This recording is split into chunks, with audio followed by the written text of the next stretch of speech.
This is another moment, a very interesting and wonderful moment again on your favorite political program, The Ambassadors on Dove Television.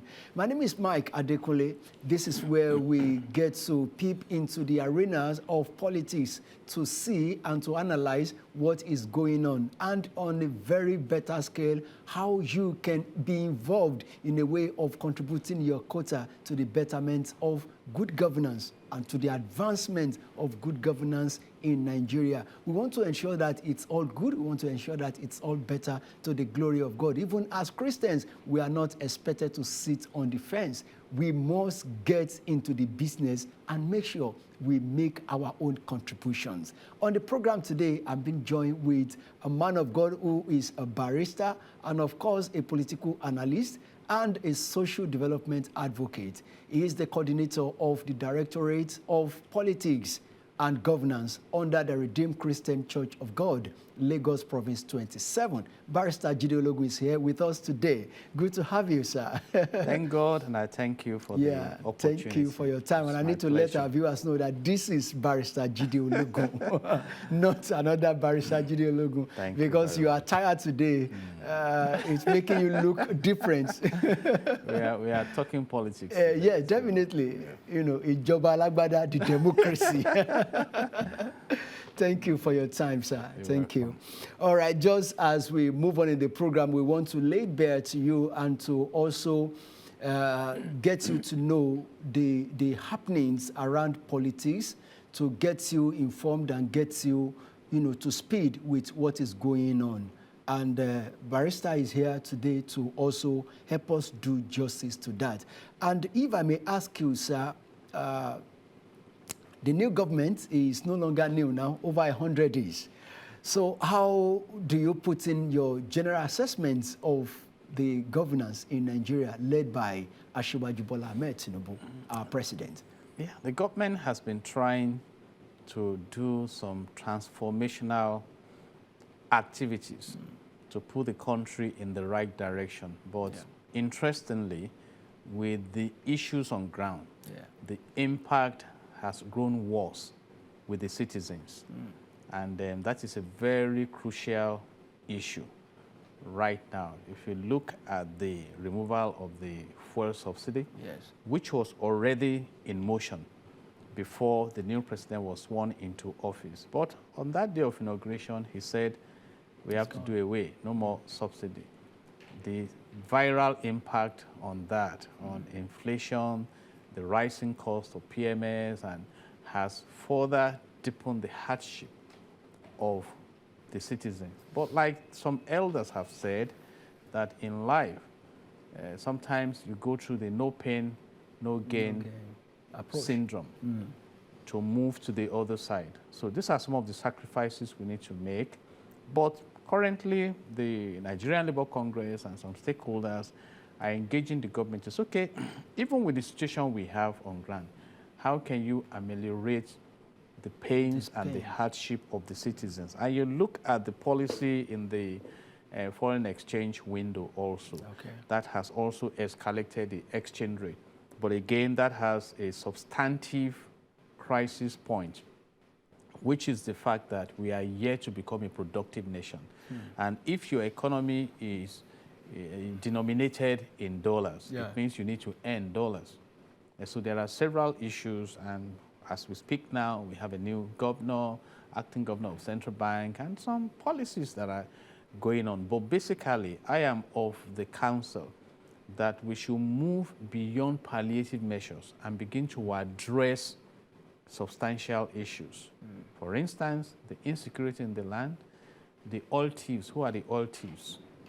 Because if you don't deal with those factors, and you are just dealing with the symptoms, which palliative itself represents in medicine, you are not dealing with the foundation of the ailment, you are just dealing with the symptoms, then we are not going to solve any problem. And already Section 15, subsection 5 of the Nigerian Constitution 1999 as amended says that the state shall abolish corrupt practices and abuse of office. So if you don't deal with that, those efforts may be wasted. My question is, looking at the posture, looking at the disposition of our leaders in government today, are they actually ready to, take care of some of these things you mentioned? Are they ready to take care of corruption? Are they ready to ensure that the pains and sufferings of the citizen is ameliorated?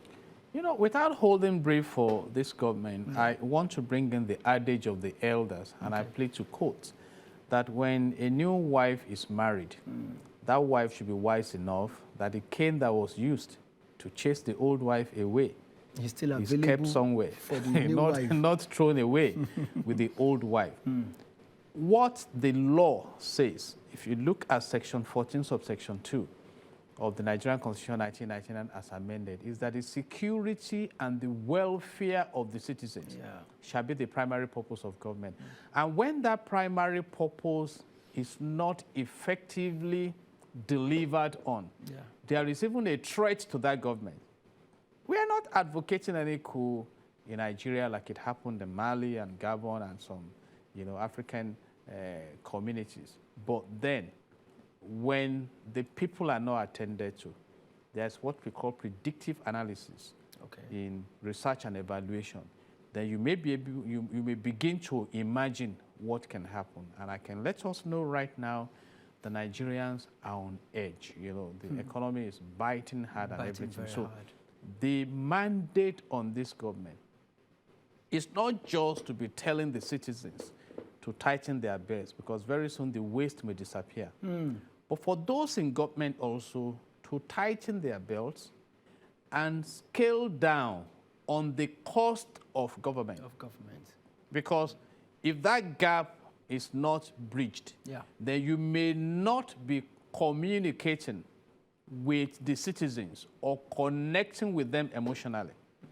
It's just like a father in a family that says, oh, inflation has come, oh, children, right now you eat meat once in a day, then you eat rice only on Sunday when we come back from church. And every day, this man is eating half of chicken. And the children are watching the children him. are watching. And after, you know what I mean? He's really, Daddy also should be seen. To be, how would the children now believe that exactly. Actually, so that is what things? we need right now. And there shouldn't be any pretense about it. The citizens need to see sincerity. And sincerity is about reality, not about promises. In fact, as we speak now, many Nigerians are tired of promises. In fact, many don't have that trust capital for the government anymore. To trust the promises from the government. But we wish the government the best. And like I've been saying over the years, there are templates around the world we can learn from. We have the good one of Singapore. Singapore was in a bad shape in 1965 when Singapore left Malaysia. And Lee Kuan Yew led that third world country to becoming a first world country through pragmatic leadership. And John Magufuli started a new journey in Tanzania before he transited to glory. And we have the case of Rwanda when Paul Kagame took over in Rwanda. In fact, Rwanda's case was preceded with a serious genocide. In fact, many men ran out of town. But this man said, no, true leadership. Let's see how we can unite the people. And he brought in some economics and social, political policies that has brought the people back together to harness their resources by creating commonwealth for common good. And that is what we expect in Nigeria. For instance, in this country, our resources have not been taken away from us. We still remain the custodian of the largest deposit of proven gas in Africa. God has not withdrawn that. We have the second largest deposit of bitumen in the whole world.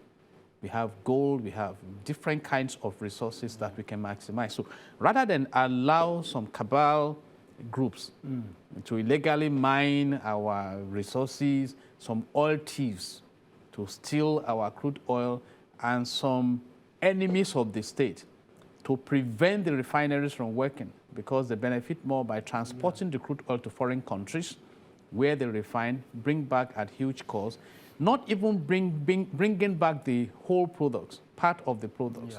Then we are going nowhere. Then what do we say of a sincerity of purpose? You just mentioned some countries around the world. Singapore, for instance, some of our leaders are going there. Our president just returned from the United Nations General Assembly, where other nations also gathered to, look into some certain things. They are traveling now, they are seeing things. What is making it so difficult in a way to duplicate or to borrow a lead from where they are going, what they are seeing over there, to duplicate such in Nigeria? What is going on? Are they, those corrupt people in some sectors of the government, like you said now, those who are stealing our crude oil, are they untouchable? What can they do to them, or what can they not do to them? They are touchables. It's about determination and making a full proof of your mandate. You see, Joseph was brought into the palace of Pharaoh. Yes.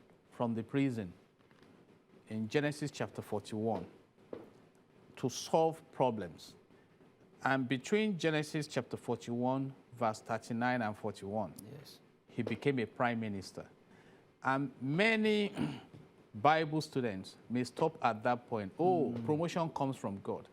But you need to go beyond that point and see how Joseph deployed the mandate of office. Yes. This young man rolled up his sleeves like he did in the house of Potiphar. If you read Genesis chapter 39, the Bible says his master saw that the Lord was with him because everything he did prospered.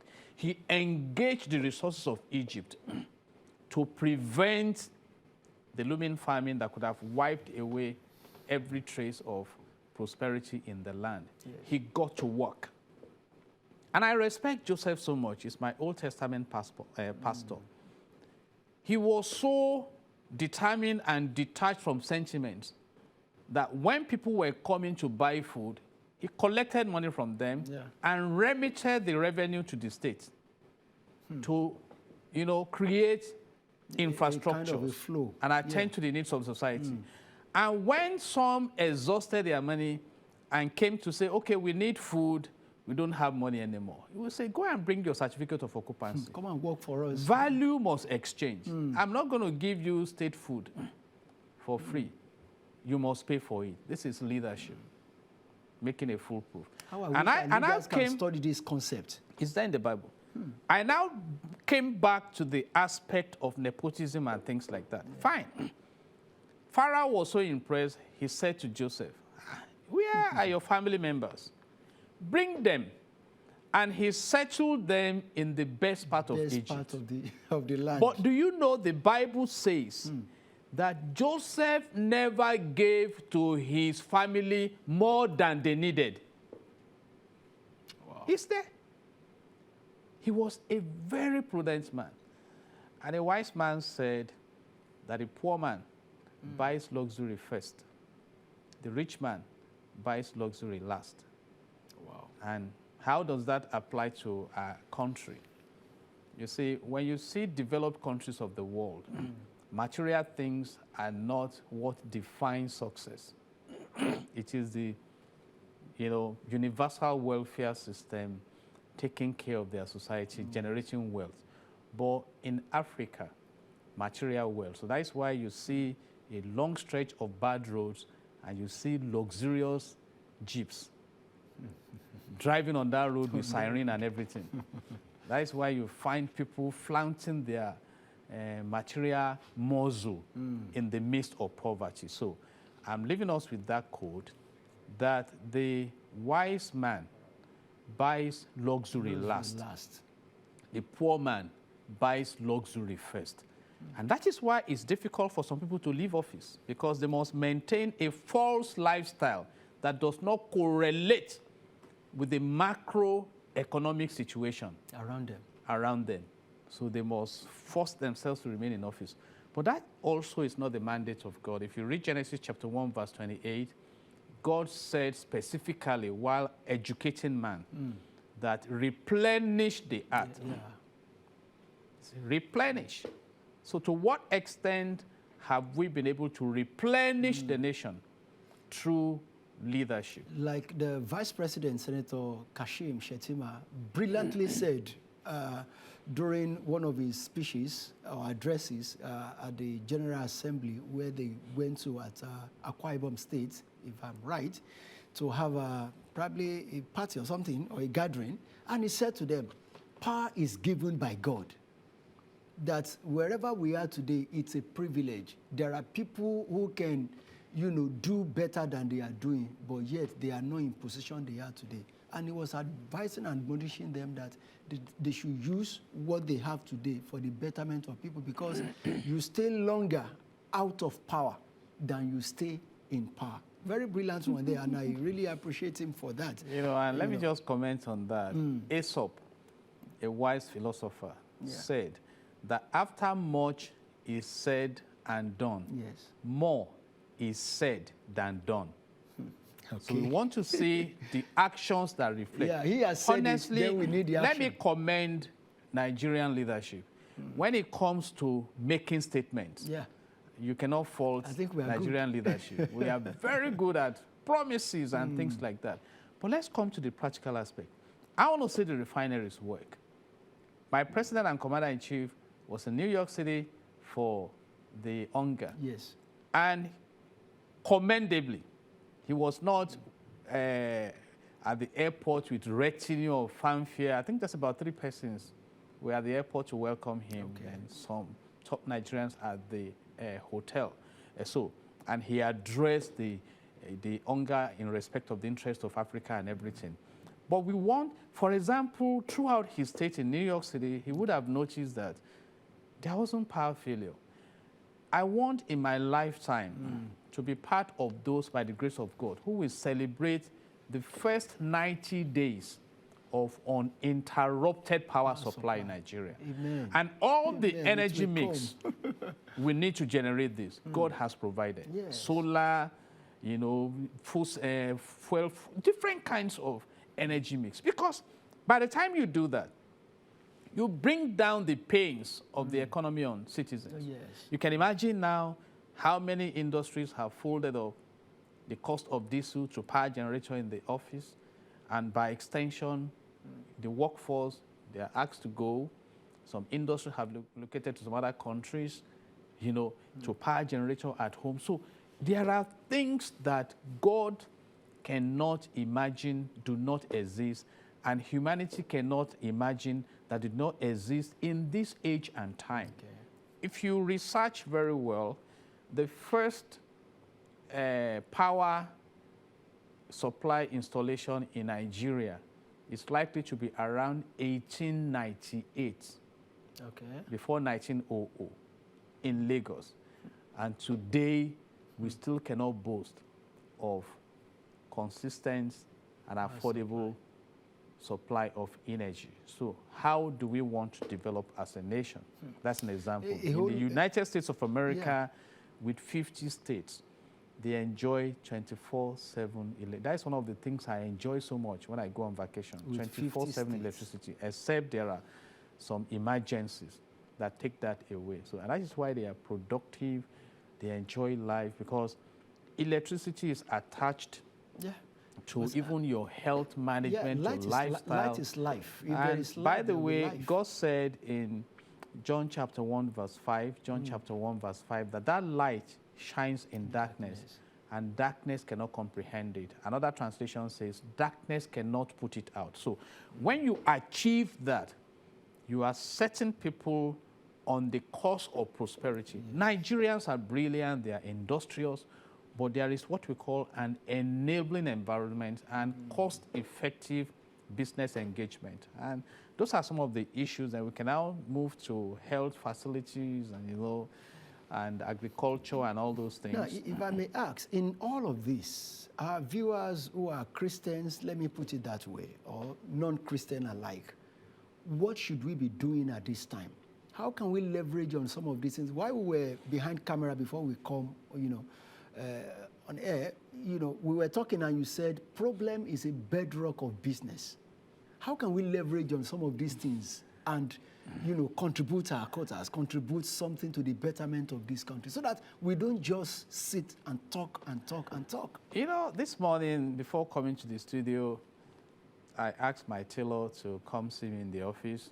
And he was asking me, Oga, give me this generator to iron clothes. And I told him, okay, go and bring money now and carry it away. We just joked about it. Okay. And the next thing that came to my brain was, can't we have solar cloth iron? I mean, the government is not in control of the sun. Yeah.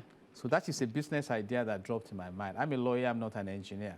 So, and that's why I said problem is the bedrock of business. If there are no problems, there are no businesses. Yeah. If there wasn't a problem in the palace of Pharaoh, Joseph would have remained in the prison. He went in there to solve a problem. So what I will advise you to do right now is not allow circumstances to lock their brain and mind. Think widely. Come up with how can you solve these problems.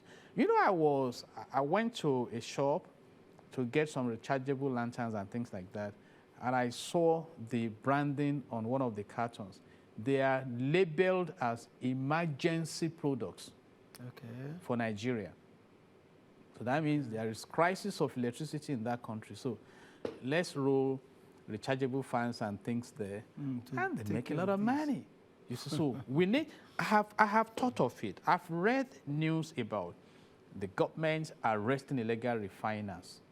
So if these people can illegally refine our crude oil, why can't we why don't we legalize, train them, bring them on board, and legitimately engage them? And let me say this about human capital development as an HR practitioner. Let me start from God. Okay, sorry, please do not forget this line of thoughts. We are due for a break. We shall be back to look at that. All right, viewers, kindly stay tuned. We shall be back after this time out. Watch The Ambassadors on Dove Television as we take you through the rudiments and fundamentals of politics and good governance and how you can be involved. The Ambassadors is showing every Tuesday at 1 p.m. Nigerian time. Welcome back. It is still The Ambassadors on Dove Television, and we have been looking at a kind of a general overview of the government of the day led by His Excellency Asiwaju Bola Ahmed Tinubu. And just before we went on the break, it was about telling us of a line of thoughts, yes, which I would like you to continue. Of course, Barrister Jide Ologun is still with us. You know, right in this glorious studio, we discuss transformation at a time. Yes. So God, if you look at the life of Moses, Moses was more or less like a thug. As he started growing up, there was a zeal in him to defend others. So he went ahead, killed somebody, and God had to pick him, send him to the back of the desert to refine him and bring him back for the same assignment of saving others. Yes.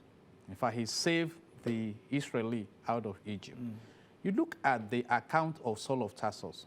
He was a chronic thug, persecuting the church. And God said, I've deposited skills in this young man and zeal, but I need to redirect his skills and zeal. So Jesus met him on the way to Damascus with a fearsome light to say, Saul of Tarsus, I need you more than the devil needs you. And he was transformed to become Apostle Paul.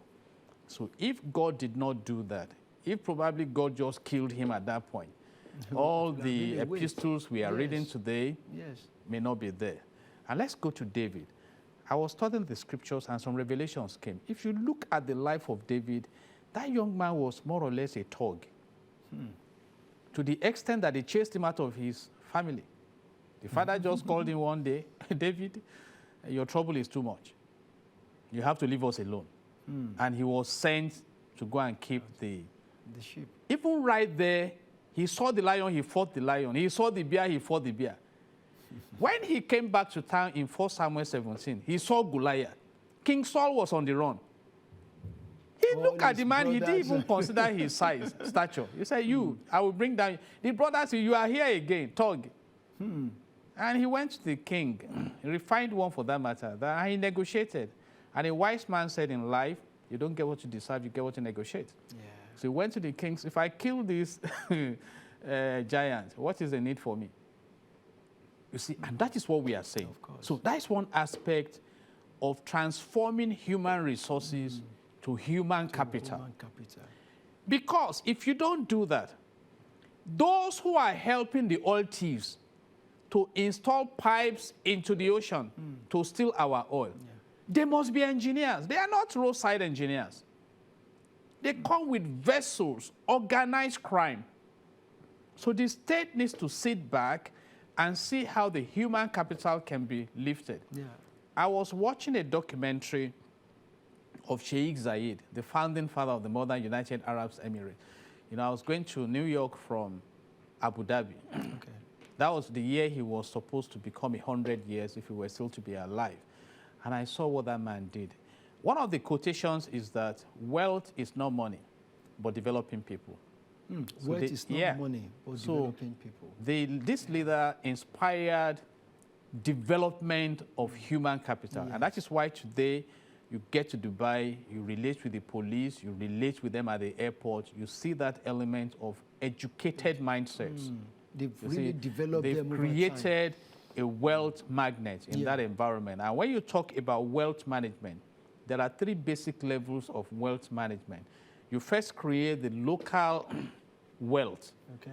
Then you locate the wealth attracting infrastructure within the local wealth that will attract the foreign direct investment. And that is one of the things that Lee Kuan Yew did in Singapore. Okay. So you see the big brands today rushing to Singapore to do business. And you see the UAE today. Look at the World Cup that was held in Qatar. Yes. They built an air-conditioned stadium. They made profit from that venture. So that is what we are talking about, developing the people. Yes. When the COVID-19 was ravaging the world, Taiwan was ahead in managing the crisis because you have a high level of literacy in Taiwan. So the citizens connected with the government, understood the government, went ahead with the government to manage that crisis. Thank you so much for your thoughts and your inputs. Honestly, very interesting. But then, talking about development of human capital, I was looking at it that is it not possible the prisoners in Nigeria, and there are so many in all our correctional centers, can they be taken out into working on farms, producing something that government can have as a food bank, you know, channeling their strengths on the, to making farm produce? Is it not possible? Is it not achievable? Or is it something out of this world? Absolutely achievable. And I'll be recommending the Texas Correctional System in the U.S. You'll be amazed at the involvement of the inmates in industrial productivity, furniture, agroeconomy, extensively contributing to the development of the American economy. And let me say this, subject to further research. You may be amazed to realize that some of the Chinese brought to Nigeria to work on those reconstruction sites, maybe correctional, you know, individuals that should be involved in hard labor back home, that are being taken abroad to really there are for hard labor. You know one thing in life. John chapter 8 verse 32.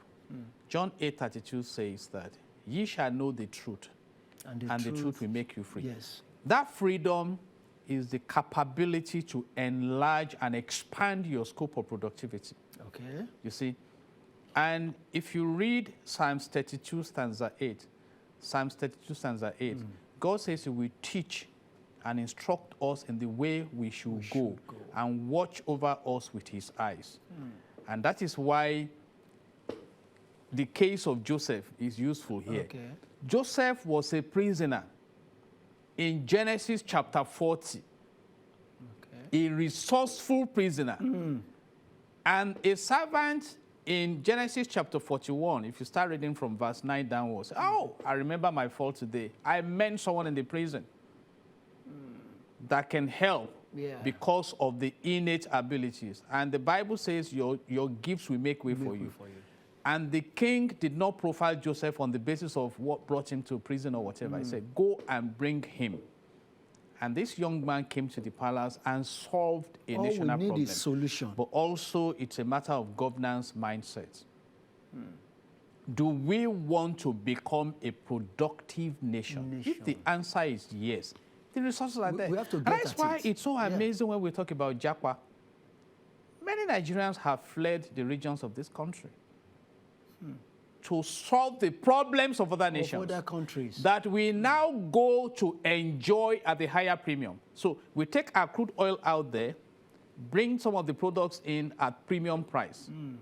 All right? Yeah. And so we also go out there, pay Export premium our price for services Yeah. that are being managed by those who left our shores to those shores. I mean, it doesn't make sense with all. I just pray our humility. leaders we look into some of these things and really develop people for productivity. I say Very an key. amazing amen to that. Amen, amen. And that will lead us quickly into the education sector of Nigeria.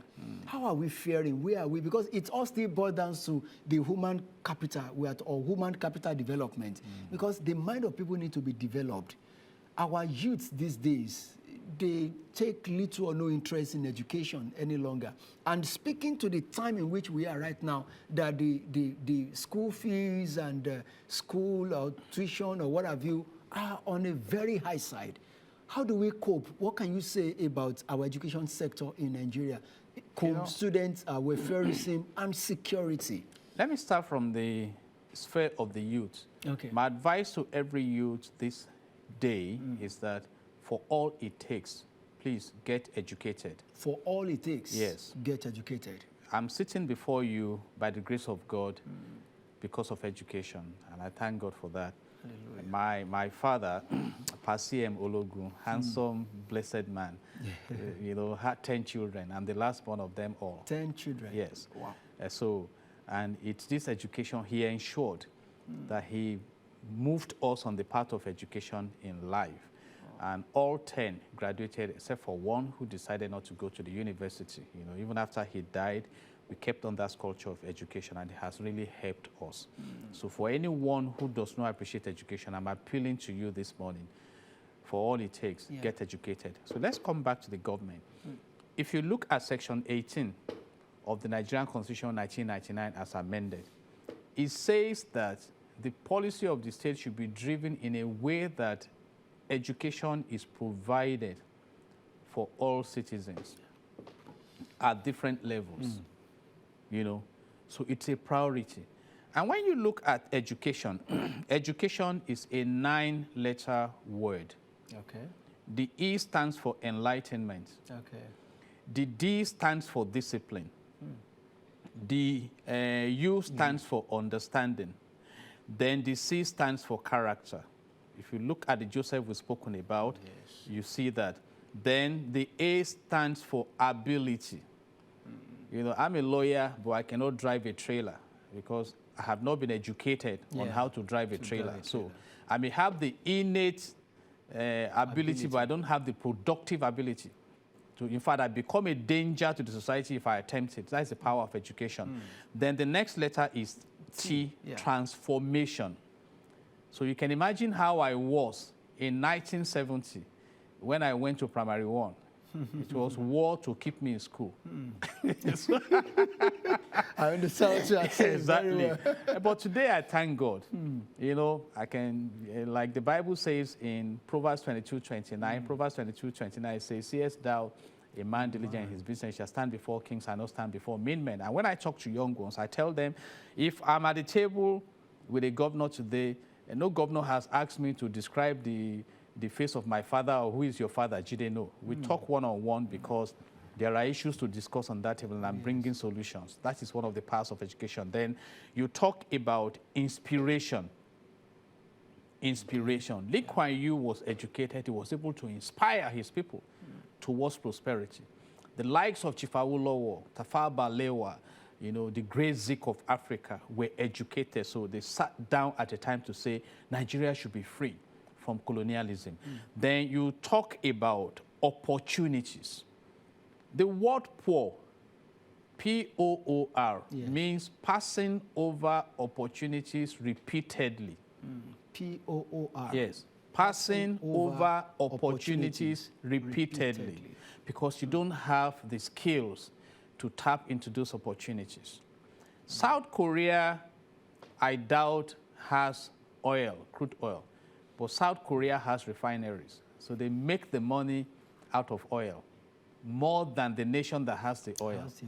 because they are operating at the productive level, the secondary level. We are at the rudimentary level. In fact, we now allow the stealing of our oil. So that is talking about opportunities. The global system is loaded with opportunities. Right now, we are in an AI economy, artificial intelligence economy. Yes. What chunk of it are we willing to embrace? And I thank God when the president was in New York City at UNGA, extensive attention was given to how we can be part of the AI economy going on around the world. Yeah. And the final one is nurturing. And for nurturing, you nurture. Before Esther became queen in Esther chapter 2, before she found favor before the king, before she could go to see the king at all, she was nurtured by a eunuch on how to operate. Daniel and his friends were nurtured in the ways of the palace. So you need to nurture, build people. And permit me to say this, what kind of nurturing? If you look at section 18 of our constitution that I quoted earlier, it talks about science and technology as being crucial. China's system of education is productive system of education. That is why even when you see them in Nigeria, they are not running after white-collar jobs. They are renovating, constructing, and, and correct. I know that if you Google the longest bridge in the world, you are likely to attach it to China. They've done bridge through the ocean and different kinds of amazing things that you may not believe. So these are issues. So any nation, any society that is, that is prepared for development cannot ignore education. In fact, when God created the Garden of Eden and put man there, the first thing he did with man was to educate man on how to maximize the benefits of the garden and the benefits of his relationship with humanity. And the moment man went away from that line of education, God withdrew his privileges. So, and a man said that if you think education is expensive, then go and indulge in ignorance. And that is why I'm amazed that we have human beings that are called bandits. You slaughter a fellow human being like you. But am I surprised? When the Boko Haram doctrine started years ago, I'm one of those who came out to address the government. That let's look at it. What does education represent? It represents light. So if a group is coming out to say that we are against light, what do you think is likely to happen? Education is haram. Education exactly, is that no good. Formal education is forbidden. It is forbidden. But let me ask this simple question. The guns that these guys used at a time to bring down the fighter jet, was that gun a design of ignorance? It was a design of education. But the key players on the field are uneducated, perhaps intentional by their sponsors who are educated. But I put those educated sponsors in the category my father taught us about. My father said, you have literate, those who can read and write. You have illiterate, those who cannot read and cannot write. And you have illiterate. Those who can read and write, but do not add value to society. And they are the most dangerous. Illiterate. We can call them educated illiterate. My father said they are illiterate. And that's why the elders say, and I quote with permission and with all due respect, that sometimes it may be better to be totally blind than to be partially blind. So these are issues. And I'm asking a simple question. Those who are in the forest camp, those who are stealing our crude oil, what are they using the money for, if not to sponsor banditry and cover up their business? The gold deposit in Zamfara State should earn that state nothing less than $2 billion annually. But there are some illegal miners. Well, look at the so why won't they sponsor bandits to distract the attention of the state at this huge source of wealth?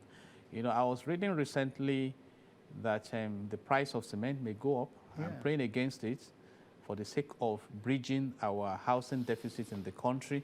The World Bank came out with a report that is very disturbing, you know, the deficit in housing. On housing. But I recall that when former President Goodluck Bello Jonathan was in office, I was invited to Obajana when the cement factory was being expanded, Dangote.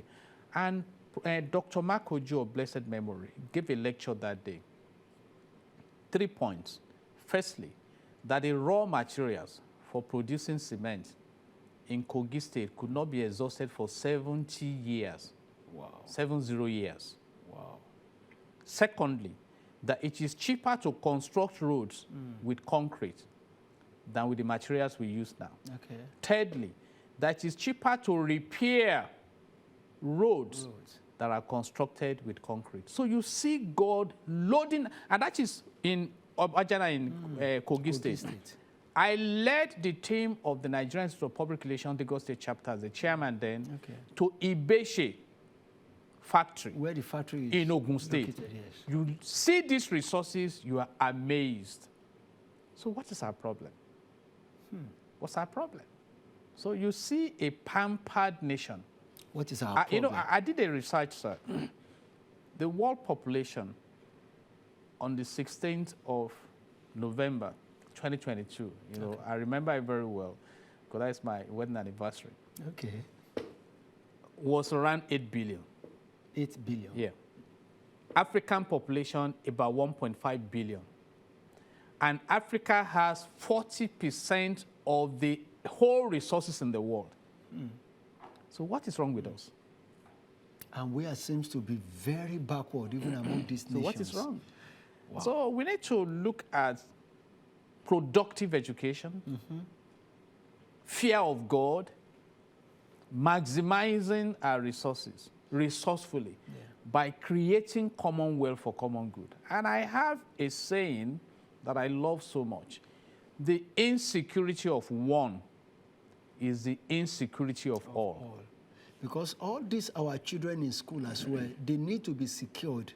We heard recently of the release of those that were captured by the bandits, I think in Samvara, some polytechnic students, you know, I think they were females, you know, captured.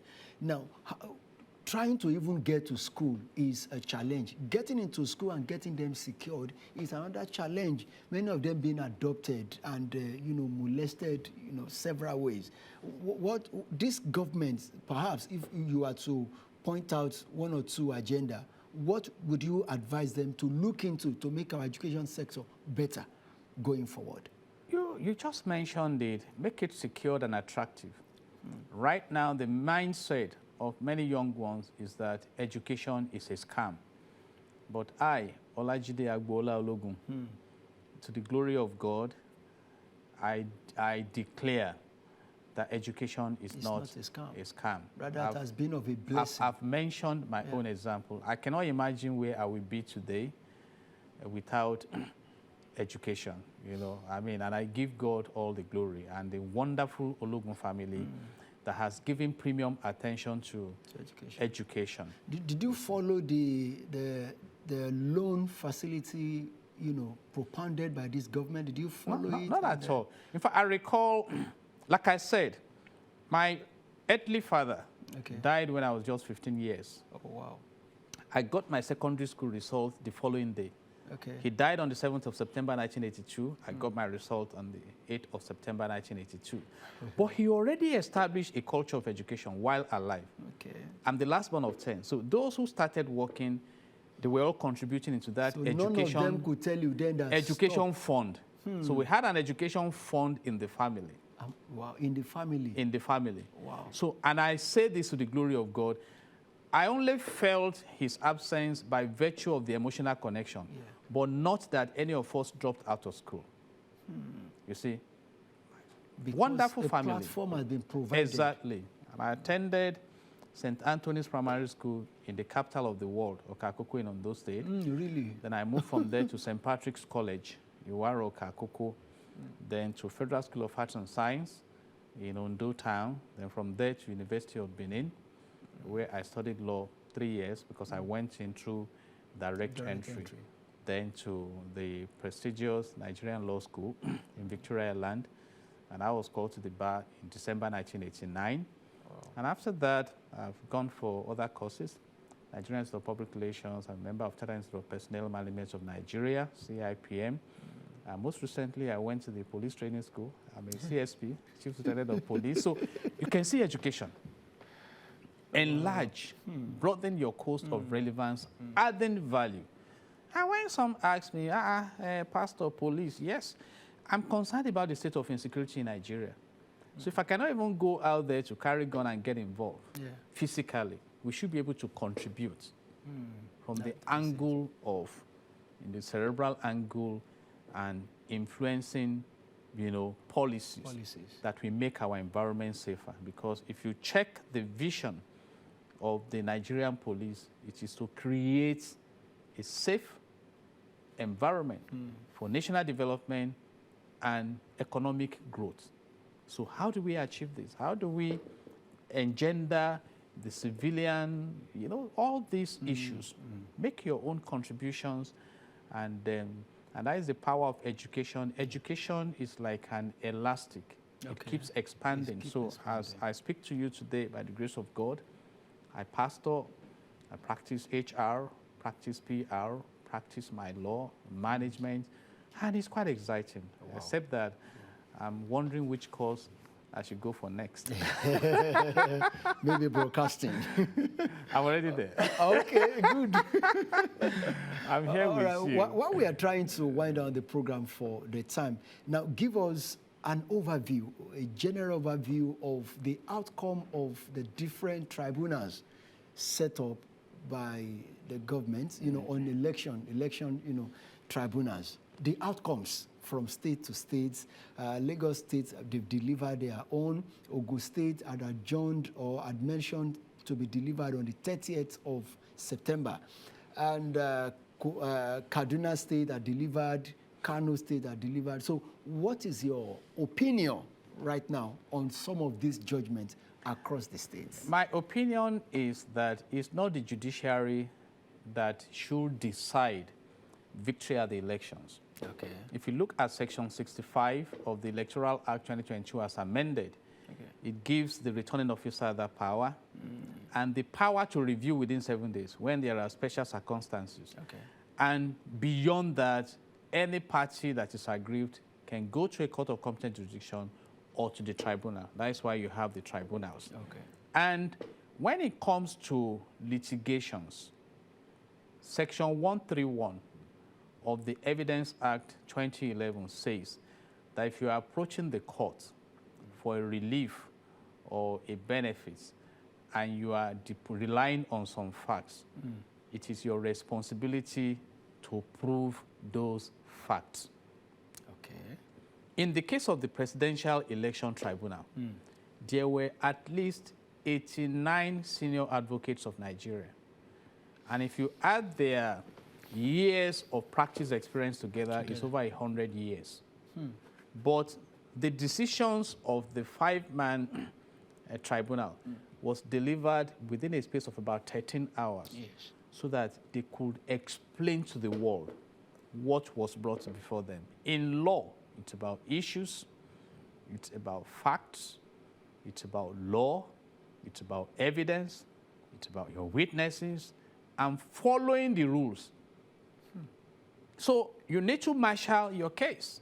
And we heard how some came out of time and some did not even call their witnesses and things like that. And in the case, the most current one is that of Kaduna, where the tribunal went ahead to listen to the substantive case before it for the purpose of the doctrine of justice, because there was a preliminary issue that is technical that threw out the whole essence of coming before the tribunal. Okay. The pre-trial notice was filed out of time. So the tribunal should not even have listened. What's the space of time that should have? I think it should be like 14 days or 21 days or thereabout. I cannot pick it right here. But it was filed out of time. And that's what we call technicality. But let me say this. If you have a ticket that should take you to JFK Airport in New York City, and you have your visa, and you are expected to get to the airport by 8 a.m. to check in for a flight that is around 11, and you get to the airport at 11:30 a.m., or let's even say 1 p.m., and you are shouting, oh, I have my ticket, I have my visa. You have not followed the rules. You see, sometimes I ask God, that God, with all you invested in the Garden of Eden, and you just threw Adam and Eve out. And God will say, I've set my rules. You know? Yeah. Isaiah chapter 119, Isaiah chapter 1 verse 19 says, if ye are willing and obedient, ye shall eat the good of the land. So those are the stories in the tribunal. In the case of Kano State, the gubernatorial candidate of NNPP was declared not to even qualify to be a party because he was expected to have been listed 30 days before the primary. So these are issues and issues. And you'd have been hearing the tribunal saying that the petition lacks merit. Yeah, yeah. So in the case of and when you say it lacks merit, it means that you have not persuaded the court. But having said all this, let's go back to the hierarchy of justice system. Okay. For the gubernatorial petitions, you have 3 levels: the tribunal, the appellate level, and the Supreme Court. In the case of Adeleke, the tribunal overturned the victory of Adeleke. He went to the Court of Appeal, and the Court of Appeal reinstated. And the matter went to Supreme Court, and Supreme Court finally confirmed him. But in the case of the presidential election, there are just 2 levels. The tribunal is at the appellate level with 5 justices managing it. And if you are not satisfied, you can go to the Supreme Court. And I think Labour Party and PDP are in the Supreme Court now for the final decision. And since 1963, when Nigeria became a republic, Supreme Court remains the highest court in the land. Before 1963, you could appeal to the Privy Council of the British system for review. But right now, after the Supreme Court here, you go directly to God.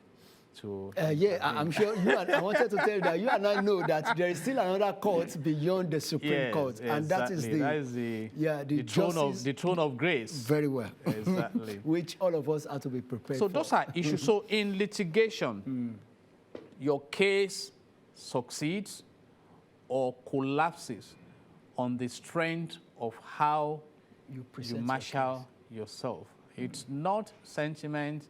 It's not online screaming. It's about facts. Go in there, prove your case.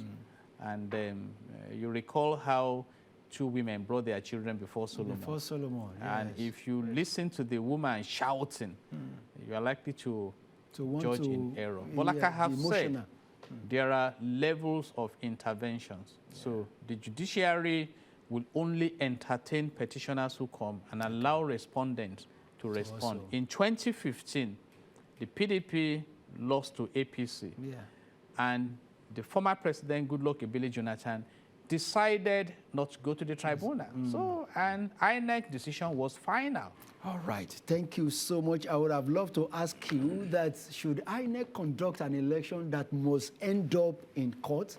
Because we expect that we should get it all right at the level of the INEC conducting the elections. You see, but for time, our time is up already. Time is up. But the foundation of INEC dates back to pre-colonial era. In 1958, we had the Federal Electoral Commission that handled the 1964-1965 election in Nigeria. And from that era, politicians have started expressing distrust. So it's also a matter of who wins. The one who is aggrieved. So I don't envy INEC. There is not a time when INEC will not be on the eye of the storm. And let's face it, the prominent parties won differently on different platforms. There were areas where APC lost out to Labour Party, where Labour Party lost out to PDP and things. But I do not envy INEC. But having said that, the global expectation is that elections should be Credible, fair, credible, and transparent. But to what extent we can be transparent is another question for another day. Thank you so much, Barrister Jide Ologun, for your time. We appreciate you. It's Thank always God. a wonderful moment with you. Thank And we'd God. like to let you know, viewers, that the view of our guests on this program is entirely theirs. So you also have your own opinion. But in all, we wanted that it's well for Nigeria. We want it better. We want it good for Nigeria. My name is Mike Adekunle. Bye-bye, and God bless you.